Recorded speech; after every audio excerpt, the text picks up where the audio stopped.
নমস্কার আপনাদের সকলকে আমার নতুন একটি মিনি ব্লগে আপনাদের সকলকে অনেক অনেক ওয়েলকাম। চলে এলাম আবার একটি ছোট্ট ভিডিও নিয়ে। যদি আমার ভিডিও আপনাদের ভালো লাগে তাহলে প্লিজ লাইক করবেন, কমেন্ট করবেন, শেয়ার করবেন, আমার পেজটিকে ফলো করে দেবেন। সেদিন আমরা গেছিলাম গতকাল ডিমার্টে কিছু গ্রসারি শপিং করতে। যেহেতু এই ব্যাঙ্গালোরে প্রায় 15 দিন ধরে কিংবা তার বেশি সময় ধরে বৃষ্টি পড়ছিল, তাই আর সেভাবে বেরোনো হয়নি। বাট গ্রসারিটা তো আনতেই হবে, আর গ্রসারির জন্য একমাত্র ভালো ঠিকানা হলো ডিমার্ট। যারা ব্যাঙ্গালোরে থাকেন তারা অবশ্যই জানেন যে এখানে অনেক রিজনেবল প্রাইসে গ্রসারি পাওয়া যায়। দেখুন চারিদিকে এত বৃষ্টি, মেঘলা ওয়েদার, কিন্তু শপিং করতে কেউ বাদ যায়নি। আর এখানে এত ভিড় হয় সেটা ভাবনার বাইরে, মানে গ্রসারি আইটেমের জন্য মেনলি। তো আমরাও আমাদের গ্রসারি বাজার করে যখন বেরোলাম তখন পপকর্ন স্টলে গিয়ে কিছু মশলা পপকর্ন নিলাম। তার জন্য আমাদের একটু দেরি হলো। আর বাইরে দেখুন বৃষ্টিতে চারিদিকটা ভিজে গেছে, আর এত ঠান্ডা হাওয়া দিচ্ছে। আমরা তিনজনেই যেহেতু সোয়েটার পরে গেছিলাম, নাহলে তিনজনেই কাঁপতে কাঁপতে বাড়িতে ফিরতাম। দেন আমরা শপিং করে, মানে গ্রসারির বাজারটা করে চলে এলাম।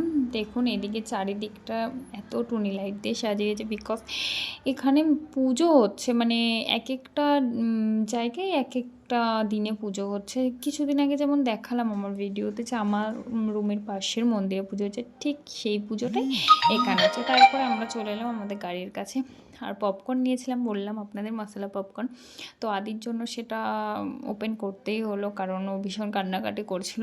তারপরে আর কি আমরা চলে এলাম আমাদের বাড়িতে আসার পরে ওর বাবা একটু ওকে ঘোরাচ্ছিল। দেন আমরা আবার বেরিয়ে পড়লাম। কোথায় বেরোলাম সেটা ভাবছেন তো, এইমাত্র ঘুরে এসে বেরোলাম আমরা আদির বাবার বন্ধুর বাড়িতে যাওয়ার জন্য। যে বন্ধুর কথা বলেছিলাম, আমাদের রুম থেকে মাত্র 300 মিটার দূরে, নট কিলোমিটার, অনলি মিটার দূরে থাকে।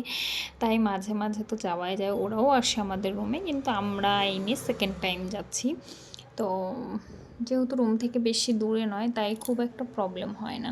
একটু আদিরও ভালো লাগে, ওর তো ওখানে গিয়ে ভীষণ কমফোর্টেবল ফিল করে।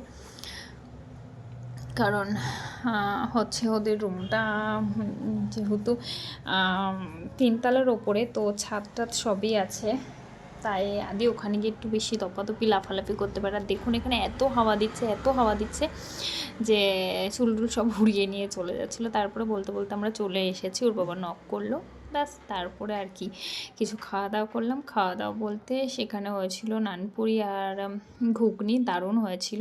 আর এই যে আদি গিয়েই দেখুন দপাদপি লাফালাফি, ওখানে দুটো টেডি আছে, তো ওটাই হলো ওর সঙ্গী। ও যখনই যায় তখনই ওটা নিয়ে ওখানে খেলা শুরু করে দেয়। আমার ভিডিওটা আপনাদের কেমন লাগলো প্লিজ কমেন্ট করে জানাবেন। ভালো লাগলে আমার পেজটিকে ফলো করে দেবেন।